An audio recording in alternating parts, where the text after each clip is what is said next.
Hey gang, it's March. It's a steamy 37 degrees outside, and you know what they say, when the weather is warm, the sleeves are shorn. Wait a minute, is it the arms are born? As you can no doubt see behind me, the home project is coming right along.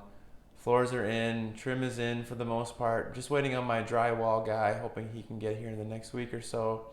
I'm going to replace some doors in the next week or so.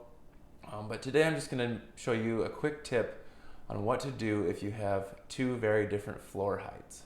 So enjoy. So as you can see, I've got a pretty big height difference between my carpet and my vinyl plank flooring.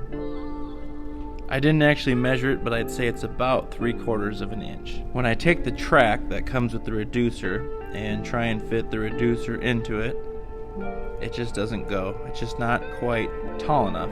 So what I did is I took a piece of stair riser actually left over from my stair project, and I cut it to the same width as my track, and I used that to raise up the track so that I could put my reducer in. Let's see how it works out.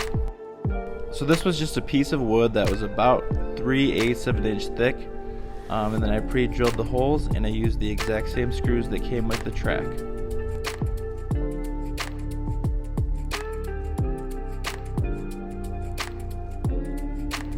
I used a multi-tool to undercut the door trim, but I forgot to account for the extra piece of wood, so I just took a small chisel and made some final adjustments, and it worked out fine. And here we have door number 2. I'm just doing the exact same process here from a different angle.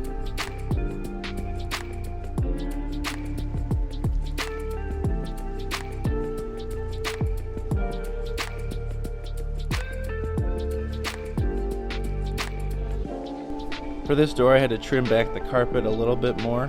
Make sure you have a sharp blade in your knife, otherwise this is very frustrating. A lot of times I'll actually glue the reducer into the track or just even down to the floor, but I'm getting this carpet replaced in the near future, so I'm just going to put it in the track. You don't necessarily need to glue it, but it adds a little bit more security.